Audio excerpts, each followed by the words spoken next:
तो बच्चों आज हम नया चैप्टर स्टार्ट करने वाले हैं, क्योंकि लास्ट लेक्चर में हमने कौन सा तो चैप्टर नंबर 12 बिल्कुल बढ़िया से फिनिश कर दिया। आज हमारा चैप्टर नंबर स्टार्ट हो रहा है चैप्टर नंबर 13, ना मेरा ना तेरा।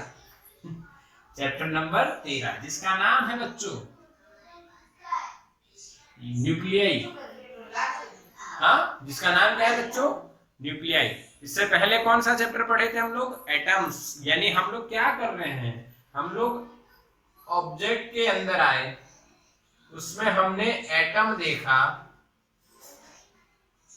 और अब हम उसके अंदर एंटर करके न्यूक्लियाई न्यूक्लियस की बात करेंगे। किसकी बात करेंगे? न्यूक्लियस की बात करेंगे। तो मेरी बात समझ में आ रही? हम लोग किस ओर जा रहे हैं, हम किस गली जा रहे हैं? अपना तो ठिकाना सही है भाई, उल्टा नहीं कहना है, अपना ठिकाना सही है। हम लोग एटम से अब न्यूक्लियस की ओर जाएंगे और इसके बारे में डिस्कशन करेंगे। अब क्वेश्चन ये आएगा क्या क्या जानेंगे। तो बच्चों न्यूक्लियस कैसे बना हुआ है, उसकी साइज क्या है, उसकी साइज के बारे में जानेंगे। हाँ, उसमें किस तरह से उसका रेडियस निकाला जाएगा। साइज के अंदर हम लोग रेडियस की जो चर्चा है वो कर लेंगे।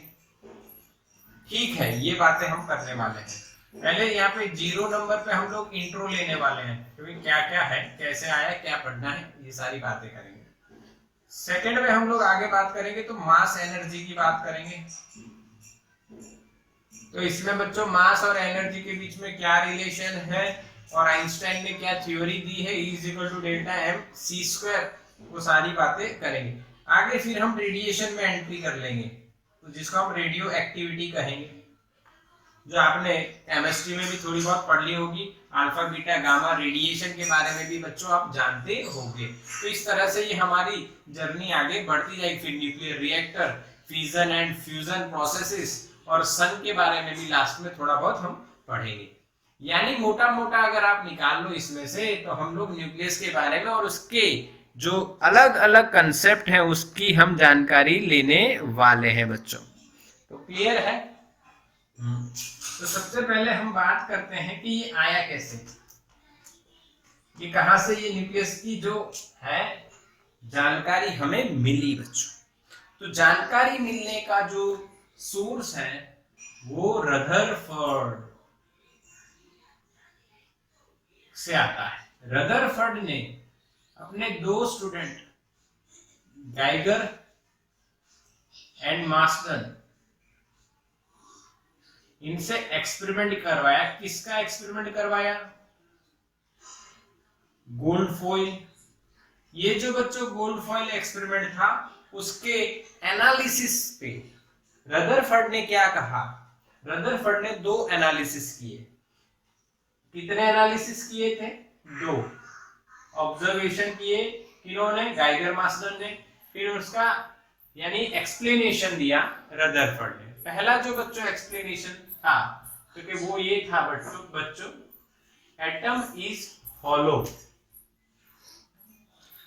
एटम इज हॉलो यानी कि एटम अंदर से पूरा नहीं, परंतु बहुत ज्यादा खाली है, जगह है बहुत ज्यादा। अल्फा पार्टिकल उसने पास किए थे गाइगर मार्सटन ने गोल्ड फॉइल में, और ऐसा जो रिजल्ट ऑब्टेन उन्होंने किए थे, डिटेक्ट करके कितना स्कैटरिंग हो रहा है, कितने एंगल पे हो रहा है, उससे रदरफोर्ड ने ये कहा एटम इज हॉलो। अच्छा बच्चों, तो दूसरी बात क्या थी? दूसरी बात ये थी कि जो एटम का सेंटर है, सेंटर ऑफ एटम, उसके बारे में उन्होंने कहा कि वो जो सेंटर है वो पॉजिटिवली चार्ज होना चाहिए। पहली बात ये बढ़िया वाली कि वो पॉजिटिवली चार्ज होना चाहिए, उसका सारा का सारा पॉजिटिव चार्ज सेंटर में है, और वो सेंटर मैसिव होना चाहिए। यानी मैसिव यानी उसमें बहुत सारा मास होना चाहिए। एटम का लगभग सारा मास, मोस्ट ऑफ, और यानी ज्यादातर पूरा का पूरा नहीं परंतु ज्यादातर मास इस सेंटर में है, और ये सेंटर में लगभग कितना मास है, तो 99.9% मास है। समझ में आया? तो यानी एटम के अंदर एक सेंटर है और वो सेंटर पॉजिटिवली चार्ज है और मैसिव है। इस सेंटर को बच्चों बोला गया न्यूक्लियस। इस सेंटर को बच्चों क्या बोला गया, न्यूक्लियस बोला गया। क्या मेरी बात आपको समझ में आ रही है? क्या मेरी बात बच्चों आपको समझ में आ रही है कि नहीं? हाँ के ना? यस। तो इसको हमने न्यूक्लियस बोला। सही है? सही है कि नहीं? अच्छा, अब बात करते हैं उसके साइज की। उसकी साइज की थोड़ी चर्चा अभी करेंगे, थोड़ी चर्चा बाद में करेंगे। अभी क्यों थोड़ी चर्चा करनी है? क्योंकि हमें थोड़ा सा डिटेल लॉजिक केमिस्ट्री में ऑलरेडी पढ़ चुके हैं। इसका थोड़ा सा डिटेल लॉजिक, इसका मतलब क्या है? थोड़ा सा डिटेल लॉजिक हम लोग केमिस्ट्री में पढ़ चुके, इसका मतलब बस पढ़ चुके हैं। क्या पढ़ चुके हैं? साइज ऑफ द न्यूक्लियस कितनी है बताओ, मैसेज करो। 10 की कितनी पावर मानते हो आप लोग? 10 की कितनी पावर मानते हो? बताइए बताइए बताइए, 10 की कितनी पावर होती है? 10 की कितनी पावर होती है? हाँ, -14 या 15? -14 या 15। हम फिजिक्स में जब हमारी कैलकुलेशन करते हैं, जब हम फिजिक्स में कैलकुलेशन करते हैं तो बच्चों -14 मानते हैं, और केमिस्ट्री में जब आप जाओगे तो -15 मानी जाएगी। ठीक है? हाँ के ना? तो ये अप्रोक्सीमेटली थोड़ा बहुत आप आगे पीछे इसको गिन सकते हो, बट हम न्यूक्लियस की जो साइज है या उसका रेडियस है वो 10⁻⁻14 मीटर का ऑर्डर हो सकता है। समझ में आया बच्चों? ठीक है? यस और नो? Clear concept? तो ये बिल्कुल सिंपल कंसेप्ट है। Story of this chapter, starting story क्या थी वो आपने समझ लिया। तो अब थोड़ी सी बात और चर्चा बढ़ा लेते हैं आगे। क्या चर्चा बढ़ाओगे बच्चों? कि भाई साइज कितनी होती है। अब मैं आपको यानी यहाँ पे एक बात बता देता हूँ कि हमारी जो रिसर्च थी रदरफोर्ड के, पहले की बात कर ले तो जो एटम है उसकी अपने कौन सी जो बात करते हैं तो रेडियस। क्या बात करते हैं बच्चों? रेडियस कितनी मिली? 10⁻10 मीटर। इसको 1 एंगस्ट्रॉम बोला जाता है। अब हमने बात कर ली किसकी? न्यूक्लियस की। इसकी 10⁻14 मीटर, जिसको आप 10 फर्मी बोल सकते हो। और केमिस्ट्री में यही 1 फेम्टोमीटर हो जाएगी अगर आप 10⁻15 ले रहे। ठीक है बच्चों? यहां पे अब आप एक ऑब्जर्वेशन करोगे कि रेडियस ऑफ न्यूक्लियस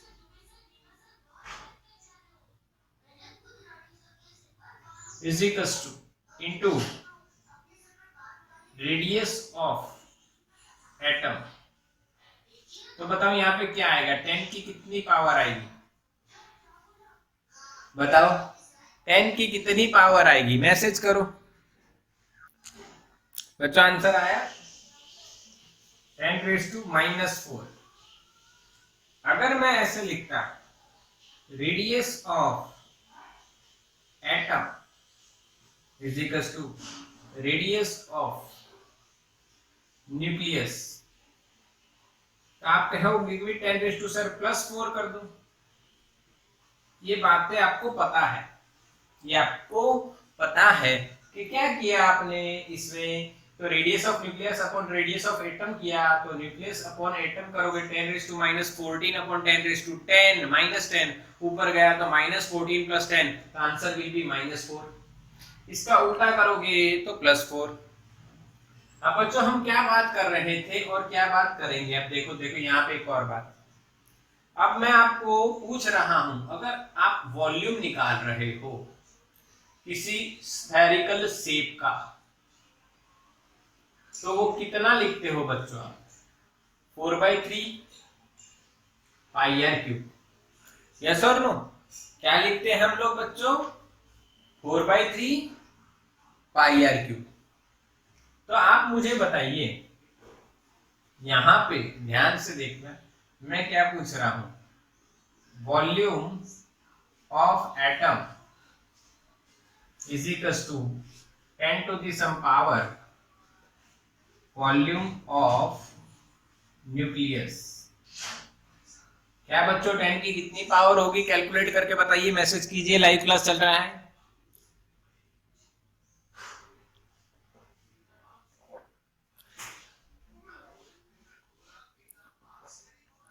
जल्दी कीजिए।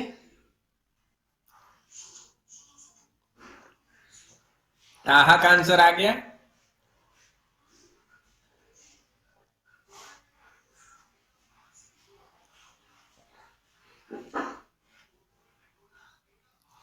समर्थ का 64 आ रहा है। कैसे आ रहा है भाई इतना बड़ा? निकिता का 12 आ रहा है, तो सही है 12। निकिता का 12 है इसलिए सही नहीं है। ये सॉल्यूशन 12 होता है बच्चों। जिंदगी ना मिलेगा दोबारा वो वाला 12 नहीं, ये अपना वाला 12 है। 10 की पावर 12 कैसे हुई मेरे बच्चों? तो बच्चों 10 की पावर कितना टाइम आ रही है? 4। अगर रेडियस 4 टाइम्स है, 10 की पावर 4 टाइम्स है, तो वॉल्यूम कितना होगा? 10 की 4 की 3, 4 3 जा। अच्छा, यानी किसी बच्चे ने 10⁴ का क्यूब कर दिया, तो 4 का क्यूब 64 हो गया। बच्चों सीखने मिला ना। अगर आप आंसर देते हो तो आपकी जो गलती होती है वो सीखने को मिलती है।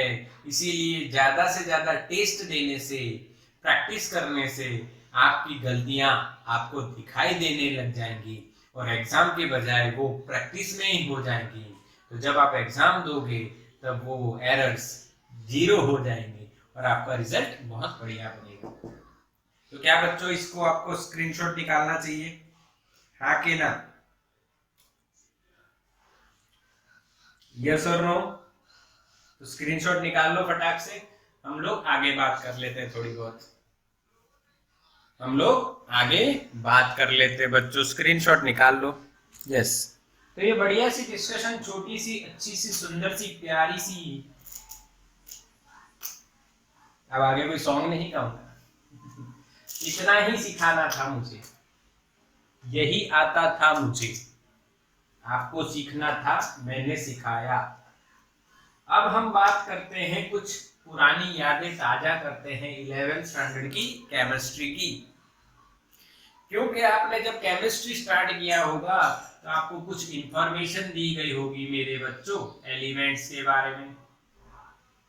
अगर किसी एलिमेंट को आप x लिखते हो, एक्समैन सीरीज की बात नहीं कर रहे हैं, if you write an element as x, तो ये कुछ ऐसा लिखा है आपने कभी? हाँ सर डेफिनेटली लिखा है। z क्या है? z क्या है? एटॉमिक नंबर ना, सही लिख रहा हूं मैं? यस। a क्या है? एटॉमिक m नंबर, सही है। m का मतलब क्या होगा? मास। n क्या होता है? n क्या होता है? Number of neutrons, that is z minus a, number of neutron. समझ में आया? ये इंफॉर्मेशन आपको नहीं आती ऐसा तो मैं कह नहीं सकता हूं। यहाँ पर मेरा एक जो जॉब था, आपको इंट्रोडक्शन तो देना रहेगा। कुछ छोटी छोटी बातें इसमें, न्यूट्रॉन नंबर आपको पता होना चाहिए, z माइनस ए होता है। किसी एक एलिमेंट का आप अगर एग्जांपल ले लेते हैं बच्चों, तो ऑक्सीजन 816 होता है, तो इसमें z, a और n कितने होते हैं? z 8, a 16 और n भी 8 होते हैं, ये आपको पता है। हालांकि जैसे जैसे आप आगे बढ़ते जाते हो, जैसे कि सोडियम की बात करते हैं, आप सोडियम कितना लिखते हो, नंबर क्या है सोडियम का बच्चों, what is the number of sodium? यहाँ पे 23 है, यहाँ पे 11, क्या मैं सही हूं? हाँ के ना? यस, मैं सही हूं। तो यानी ZAN, अब यहाँ पे थोड़ी सी दिक्कत आ जाएगी। Z की वैल्यू 11, A की वैल्यू 23, 23 माइनस 11 कितना होगा? कितना होगा? 11 तो 22, यानी 12 होगा या तो जब ऑक्सीजन की बात कर रहे थे, ऑक्सीजन से पहले कौन आता है? नाइट्रोजन ना। यहाँ पे 7 आता है, यहाँ पे 14 आता है। तो इसमें ZAN आप जब लिख रहे हो तो 7, 14 और 7 ऐसे लिखोगे बच्चों, 7, 14, 7। यहाँ पे आप देखोगे कि ZN सेम आते हैं, ZN सेम आते हैं, यहाँ पे ZN डिफरेंट आते हैं, यानी न्यूट्रॉन ज्यादा बढ़ता है। इसका रीजन मैसेज करो तो बच्चों, इसका रीजन आपने पूछा होगा ना, व्हाट इज द रीजन बच्चों, बताइए, मैसेज करिए। इसका कुछ ना कुछ रीजन आपने पढ़ा होगा कि क्यों ऐसा हुआ। बच्चों बताइए क्यों ऐसा हुआ, what is the reason behind this. ऐसे जैसे आप आगे जाते जाओगे तो न्यूट्रॉन का नंबर ज्यादा बढ़ता जाएगा, तो इसका कुछ रीजन तो होगा ना। तो आपको रीजन बताया गया होगा, और जो सही रीजन है, बट एक्चुअल रीजन थोड़ा डिटेलिंग में होता है, बट सही रीजन है कि स्टेबिलिटी पर्पस, ऐसा बोला गया होगा। या तो क्या आपने पूछा नहीं होगा? पूछा था, अगर पूछा होगा तो ये आंसर आएगा कि स्टेबल होगा तभी जब इसमें इतना न्यूट्रॉन होगा, इससे कम हुआ तो स्टेबल नहीं होगा। यस और नो? हाँ कि ना?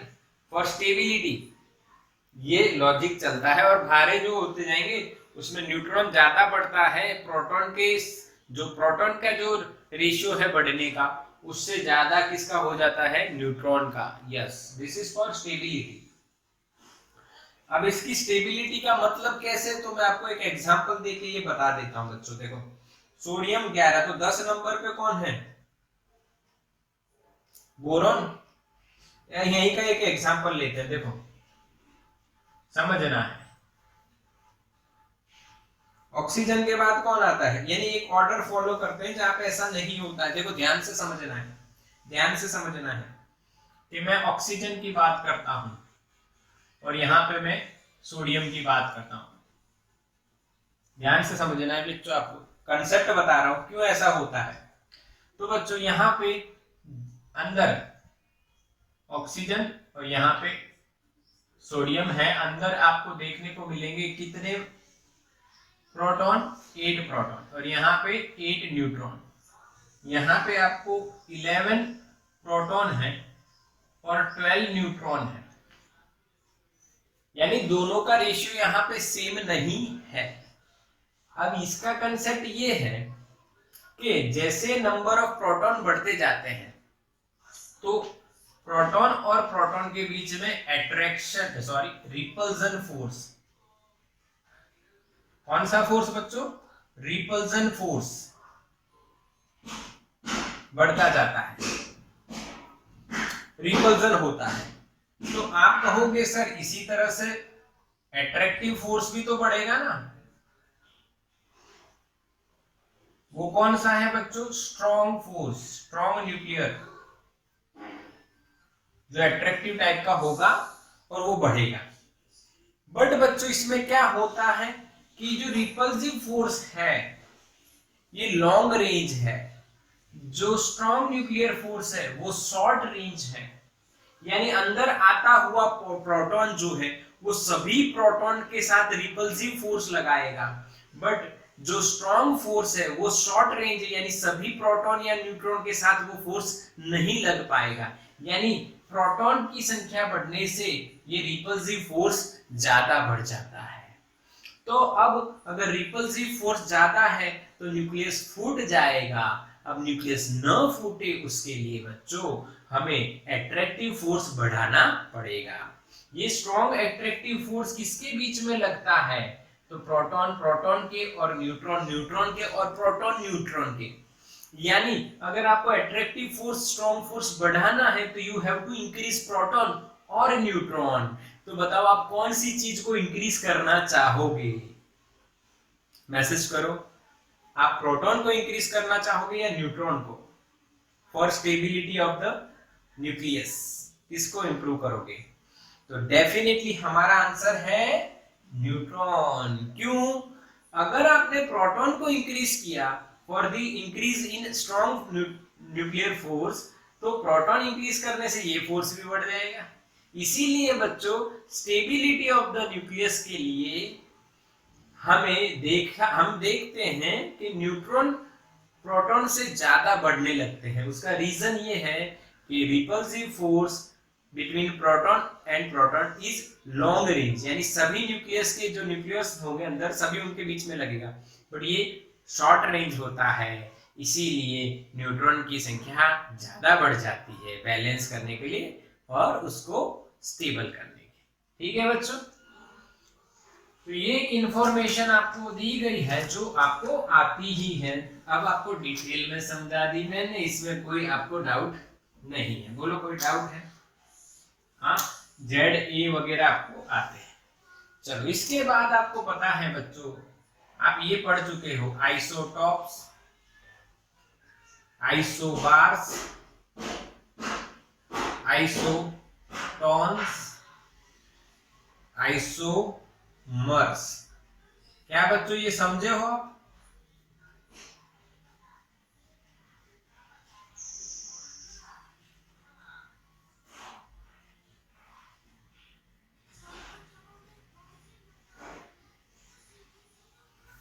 क्या ऐसा पढ़े हो मेरे बच्चों?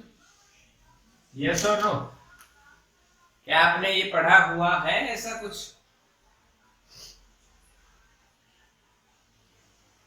Yes yes yes.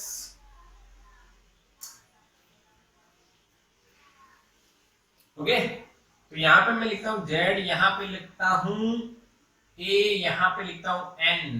प्रोटॉन और इलेक्ट्रॉन की नंबर है, ये एटॉमिक मास नंबर है, ये न्यूट्रॉन नंबर है। चलो बताओ पहले में क्या आएगा मेरे बच्चों? जल्दी से बताओ मुझे, जल्दी से बताओ। सबको आता है, पर मैंने ऐसा चार्ट बनाया है, इसका कुछ लॉजिक है, आपको पता चलेगा जब हम कंप्लीट करेंगे। अच्छा, ये सब ग्रीक वर्ड है बच्चों, आइसोटॉप्स, आइसोबार, आइसोटॉन, आइसोमर। चलो इसमें Z same, a different and different. Isotopes में जेड सेम होते हैं, सेम प्लेस ऑब्जेक्ट बोलते हैं इसको। इसका मतलब होता है same place in periodic table. Z same है ना, ए सेम नहीं है। हाइड्रोजन के 3 है ना भाई, हाइड्रोजन का ड्यूटेरियम, ट्रिटियम, ऐसा कुछ सुना है ना, 1h1, 1h2, 1h3। बोरॉन के 2 हैं, B510, B511। इसी तरह से क्लोरीन के होते हैं। इसी तरह हर ज्यादातर के आइसोटॉप्स होते हैं। बार यानी एटॉमिक मास नंबर सेम हो तो ये दोनों डिफरेंट होते हैं। यस और नो? और टॉन्स यानी न्यूट्रॉन के नंबर सेम होते हैं और ये डिफरेंट होते हैं। क्या बच्चों मेरा चार्ट समझ में आया? यस और नो? और मर में सब कुछ सेम होता है, सिर्फ रेडियो एक्टिव प्रॉपर्टीज जो होती हैं वो डिफरेंट होती है। क्या बच्चों समझ में आया? क्लियर कि नहीं? यहाँ पे आप वो गेम खेले थे ना, वो वाली बात कर लेते हैं थोड़ी। गेम 0 0 0 ये बन गया। यहाँ पे चौकड़ी चौकड़ी चौकड़ी चौकड़ी चौकड़ी चौकड़ी, हाँ के ना, ऐसा खेले हैं ना, वो लॉजिक देखो सेम सेम से। अच्छा, इसको हटा देना है। आप कहोगे सर इसको क्यों हटा देना है? भाई मरे हुए इंसान के लिए सभी सेम होता है, हाँ? चाहे फिर आप उसको कुछ भी पिलाओ, कुछ भी खिलाओ, सब कुछ सेम। यानी मर, आइसोमर्स, सब कुछ सेम। सिर्फ रेडियो एक्टिव प्रॉपर्टी डिफरेंट होती है क्योंकि बॉडी डीकंपोज होना स्टार्ट हो जाती है। ये आपने गब्बर पिक्चर में देखा था गब्बर पिक्चर में देखा था ना? हाँ के ना बच्चों? यस और नो? चलो यहाँ पे देखो, यहाँ की बात करते हैं। यस यस, आइसोटॉप्स यानी टॉप डिफरेंट है, बाकी सेम है। टॉप डिफरेंट यानी जो एलिमेंट होता है उसके टॉप पे कौन आता है? ए। यहाँ पे कौन आता है? जेड। टॉप डिफरेंट है, समझ में आया?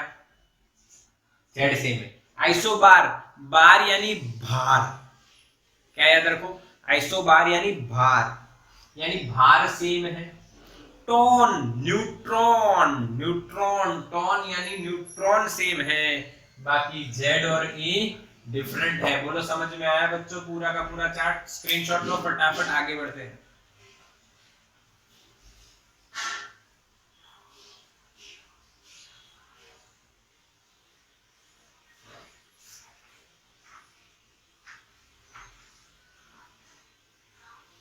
चलो हो गया?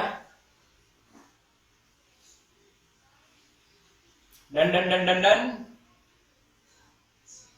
अच्छा है ना?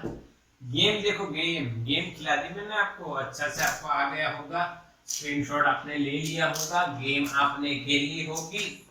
चलो तो बात करते हैं एटॉमिक मास, क्योंकि जब हम एलिमेंट की डिस्कशन करते हैं भाई, एलिमेंट, तो देखो जब आप केमिस्ट्री पढ़ते हो तो अब आपके माइंड में कुछ क्वेश्चंस होते हैं, या तो आप पढ़ते नहीं हो तो क्वेश्चन नहीं आते, आप पढ़ते हो तो क्वेश्चन ही क्वेश्चन आते हैं। ऑब्जर्वेशन करते हो, क्योंकि जब आप पढ़ते हो तो अलग स्टेट में होते हो, ऑब्जर्वेशन करते हो। तो एक ऑब्जर्वेशन आपका पता है मुझे कि पहले सिंपल सिंपल होता है, डबल डबल होता है, यानी हीलियम का क्या है 2He4,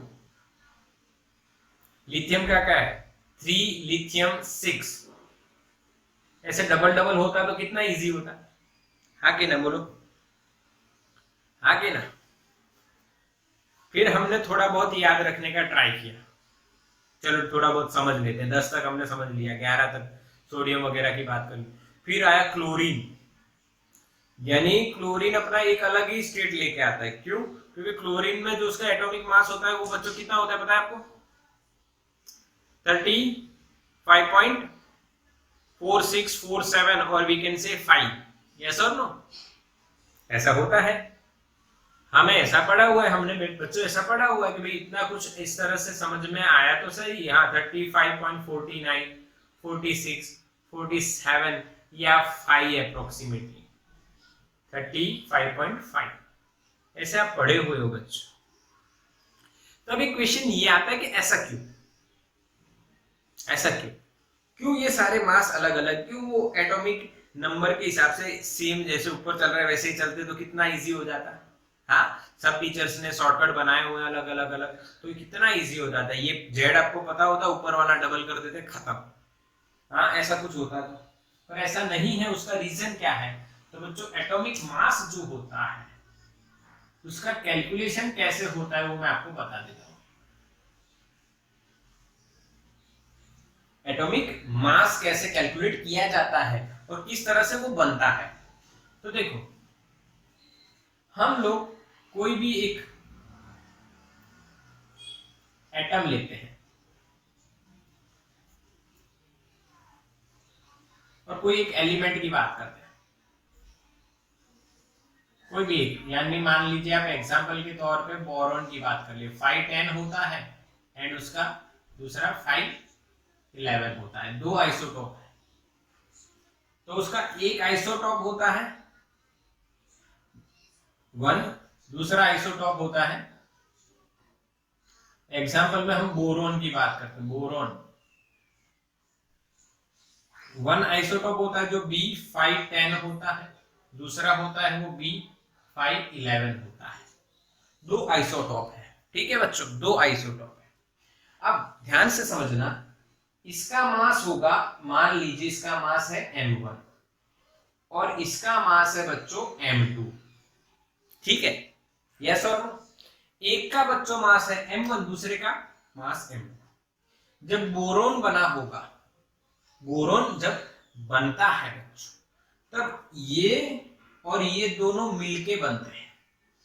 अब आप ऐसा मत सोचना कि ये 50% हो गया, ये 50% हो गया तो 100% हो गया। नहीं बच्चों, ऐसा नहीं होता है। जैसे एक एग्जांपल देता हूं, तो आप जब आलू के पराठे खाते हो तो उसमें जो गेहूं, मान लीजिए गेहूं का यूज हुआ है, तो गेहूं का जो आटा है वो 50% है और आलू 50% है। क्या ऐसा होता है? सोचो।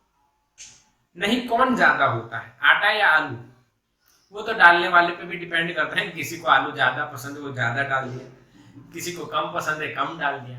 यानी जो आलू का पराठा बना, यानी बोरोन की बात कर लें तो उसमें दो चीजें थी, गेहूं और गेहूं का आटा, पानी आ गया मुंह में, गेहूं का आटा और आलू, तो दोनों के अपने अपने परसेंटेज उसमें डाले गए, उससे 100% बनता है। तो x1% इसका मान लीजिए और इसका x2%।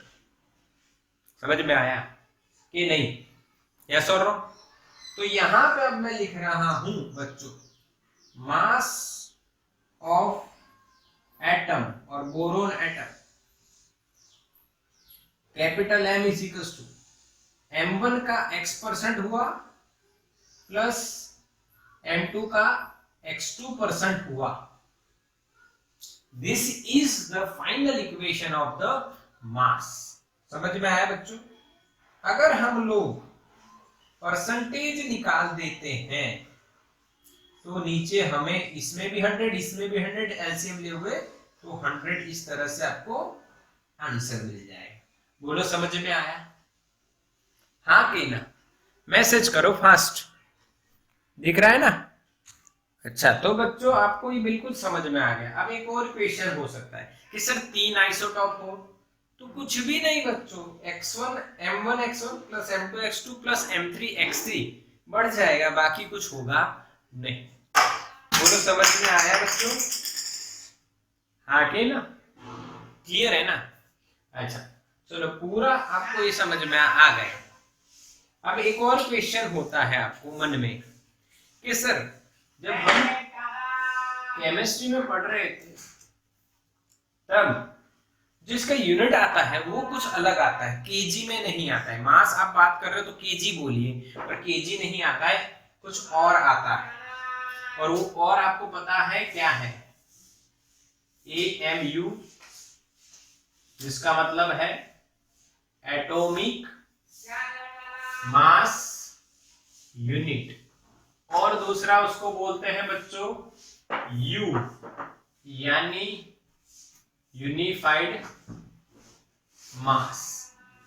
इसकी बात करनी पड़ेगी क्योंकि एटम और न्यूक्लियाई के जो अपने छोटे छोटे न्यूट्रॉन, प्रोटॉन और इलेक्ट्रॉन होते हैं अंदर एटम के अंदर, उनके बारे में अगर आप बात करो बच्चों तो उसका जो मास है बहुत छोटा होता है। और छोटा मास बार बार लिख के आप लोग हैरान न हो जाओ, इसीलिए साइंटिस्ट जो थे हमारे, उन्होंने क्या सोचा, क्यों ना इसका एक और यूनिट बना दे जो छोटा हो।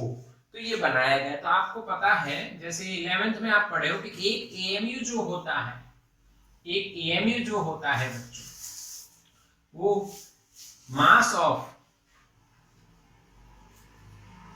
C12 एटम का 12th पार्ट होता है। क्या होता है? मास ऑफ C12 एटम का 12 पार्ट होता है। यस और नो? क्या मेरी बात आपको समझ में आई कि नहीं? क्या मेरी बात आपको समझ में आई कि नहीं? Yes yes yes yes. अच्छा, अब इसका कुछ आंसर भी आता होगा। आप NCERT टेक्स्ट बुक में देख लो, ये वैल्यू दी है कुछ, उसका बार बार पार्ट करोगे तो वो मैं बता देता हूँ कैसे। 1.66059 into 10⁻⁻27 kg, this is the value of 1 AMU into kg। ये आपको NCERT में दिया है, मेरे पास यहाँ पे है, मैं देख लेता हूँ कितना है। देखो 1.992647 1.992647 into 10 to the power, अभी पावर में भूल गया कितनी पावर है भाई, -26। क्या सही है बच्चों? इतना किलो इसका मास होता है। हाँ यहाँ पे लिख देता हूं, mass of C12 atom is equal to 1.992647 into 10⁻⁻27 नहीं 26 है यहाँ पे, ठीक है। अब एक क्वेश्चन ये आएगा सर ये एटॉमिक मास मेजर कैसे किया गया होगा, ये भी क्वेश्चन आता है। तो बच्चों इसको मेजर करने के लिए मास स्पेक्ट्रोमेट्री मेथड लगती है। जैसे आप टेम्परेचर मेजर करने के लिए क्या देखे थे, थर्मोमेट्री। हीट मेजर करने के लिए क्या देखे थे, याद करो, हीट मेजर करने के लिए। टेम्परेचर मेजर करने के लिए जो टेक्निक बताई थी आपको वो कौन सी, थर्मोमेट्री। तो हीट वाली टेक्निक बताओ, क्योंकि उसका नाम अलग है इसलिए पूछ रहा हूं, थोड़ा सा अलग है। यस हार्दिक का आंसर करेक्ट है, कैलोरीमेट्री। क्या बोलते हैं उसको, कैलोरीमेट्री। यहाँ पे कौन सी मेथड है, मास स्पेक्ट्रोमेट्री। इस मेथड में क्या होता है, तो थोड़ा इंट्रोडक्शन देता हूं, बाकी ये पूछा नहीं जाएगा। हाँ ऐसा पता होना चाहिए कि कौन से इक्विपमेंट से आप लोग एटॉमिक मास मेजर करते हो, तो वो आएगा मास स्पेक्ट्रोग्राफ। हाँ वहां पे मास स्पेक्ट्रोग्राफ बनाया जाएगा, charge by mass ratio find किया जाएगा, उसके हिसाब से ग्राफ बनेगा, और फिर मास का जो अप्रोक्सीमेट वैल्यू है वो हमें बताया जाता है स्पेक्ट्रम तैयार करके। यस और नो, डिटेलिंग में नहीं जाना, इतना सही है। तो ये क्लियर हुआ एटॉमिक मास, AMU और इसकी वैल्यू ये आपको याद रखनी है। कितनी याद रखनी है, तो इतनी तो कम से कम आपको याद रखनी ही पड़ेगी, 1.66 इंटू 10⁻⁻27। बच्चों क्लियर है, हाँ कि ना। इसका स्क्रीनशॉट ले लो बच्चों, इसका स्क्रीनशॉट ले लो बच्चों।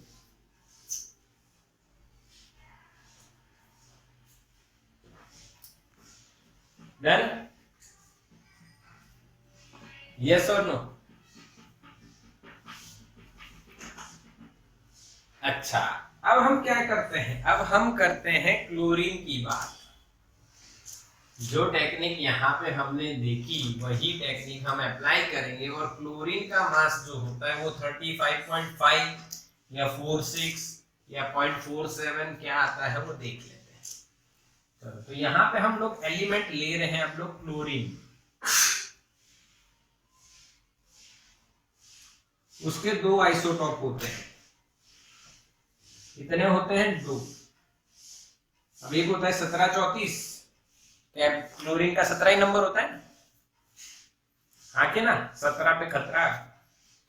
यस और नो, क्लोरीन 17 नंबर पे है ना, गिन लो, 1 2 3 4 5 6 7, ऐसे थोड़ी गिनना है। क्लोरीन का अपना एक नंबर होता है, 17 है मेरे हिसाब से। यस सही हूं मैं, सही हूं। तो ये 17 नंबर पे होता है। यहाँ पे ऊपर क्या लिखा जाता है, क्लोरीन में ऊपर क्या लिखते हैं,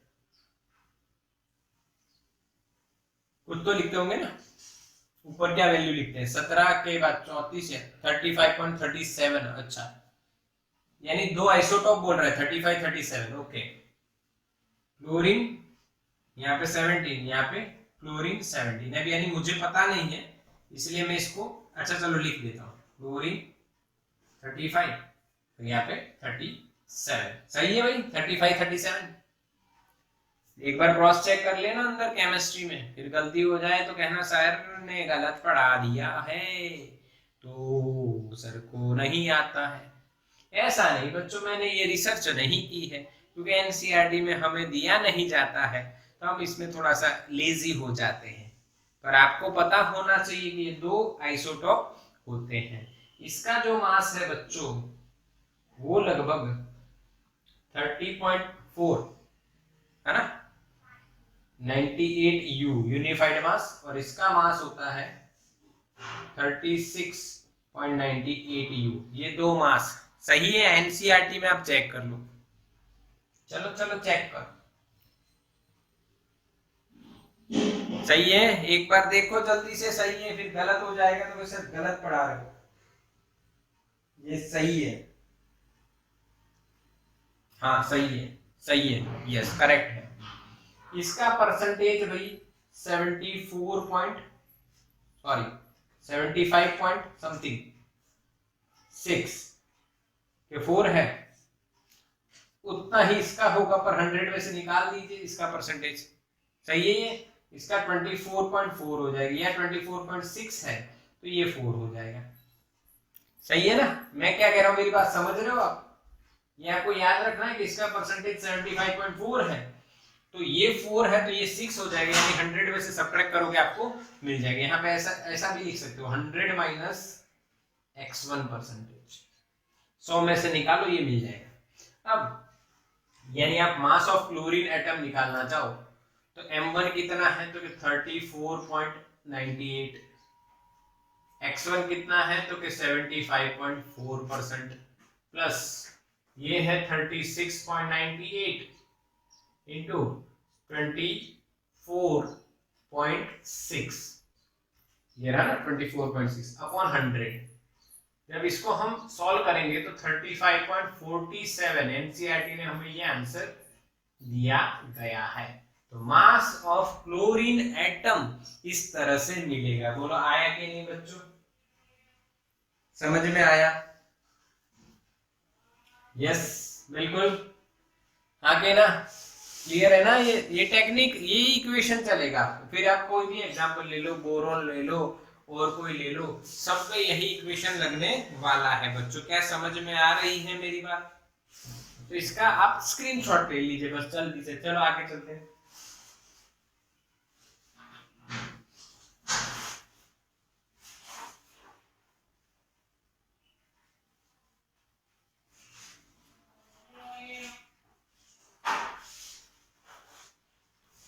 चलो डन, हाँ के ना, क्लियर? तो बच्चों आपने स्क्रीनशॉट ले लिया, तो ये आपने जो पैटर्न सीखी एटॉमिक मास कैसे निकालते हैं, उसमें हम तो चैप्टर कौन सा पढ़ रहे? न्यूक्लियस। तो यानी बच्चों एटम जो बना होता है उसमें अंदर न्यूक्लियस होता है और बाहर ऑर्बिट में कौन घूमते रहते हैं? इलेक्ट्रॉन।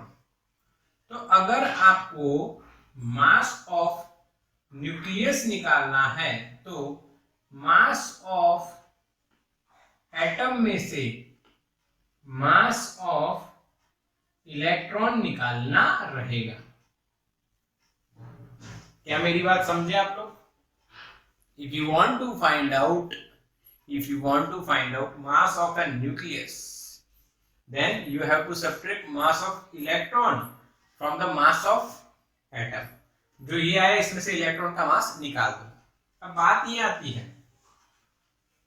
कि इन सब के मास क्या होंगे भाई? तो मास तो एटम का तो जो निकालोगे, इलेक्ट्रॉन का मास होता है बच्चों 0.00055 U, mass of electron in U और AMU। और ऐसे आपको पता हो तो 9.109 इंटू 10⁻³ kg होता है। इतना मास आप निकालोगे, ये वाला निकालोगे यहाँ पे, ये U में ले आ रहे हो तो ये भी U से सब्ट्रैक्शन करना पड़ेगा, इसमें U वाला ही, ये नहीं करना है। समझ में आया आपको? हाँ क्या? ठीक है, अच्छा। तो अब हम बात किसकी कर रहे? तो अब यानी हमने न्यूक्लियस के अंदर की बात करनी है। न्यूक्लियस के बारे में तो जान लिया, एटम का मास जान लिया, न्यूक्लियस का मास जान लिया। अब न्यूक्लियस के अंदर चलो। तो बच्चों न्यूक्लियस के अंदर होता क्या है? तो न्यूक्लियस के अंदर हमें दो चीजें देखी गई, प्रोटॉन एंड न्यूट्रॉन। तो हमारा एक एनसीईआरटी में टॉपिक दिया है भाई, डिस्कवरी ऑफ न्यूट्रॉन। इसके बारे में थोड़ी सी हम हिस्ट्री जानते हैं, कैसे ये न्यूट्रॉन आया है। ओके, रिकॉर्डिंग स्टॉप हो गई, अभी सही है, चल रही है। डिस्कवरी ऑफ न्यूट्रॉन बच्चों, तो चैडविक आपने नाम सुना होगा, अब स्पेलिंग मिस्टेक माफ कर देना। चैडविक नाम के साइंटिस्ट थे। उन्होंने बच्चों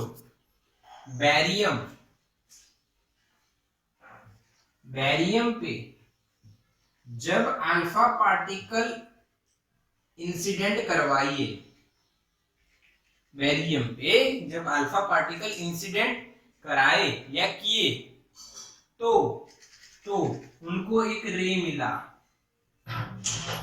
और वो रे न्यूट्रल था।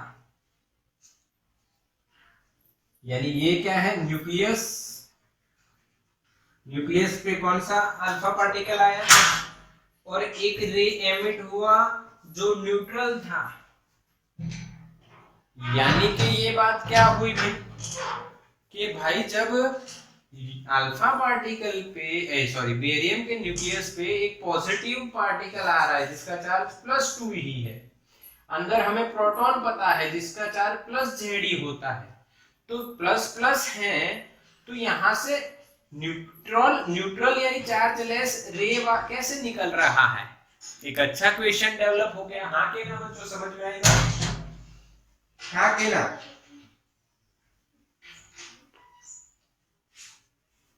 समझ में आई कि नहीं ये बात? कोई डाउट?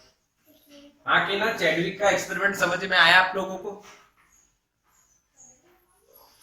यस। फिर एक्सपेरिमेंट हुए कि ये जो रे है ना, ये रे अंदर एंटर कर सकता है आराम से। जैसे अल्फा पार्टिकल न्यूक्लियस में आराम से नहीं जा पाएगा बिकॉज पॉजिटिव रिपल्सन होगा, पर ये अंदर न्यूक्लियस के अंदर एंटर हो सकता है। और जो न्यूक्लियर फ्यूजन प्रोसेस है उसमें फिजन प्रोसेस है, फिजन न्यूक्लियस को तोड़ने वाली प्रोसेस, उसमें न्यूट्रॉन का यूज होने लगा। अच्छा, यानी यही रे का यूज होने लगा।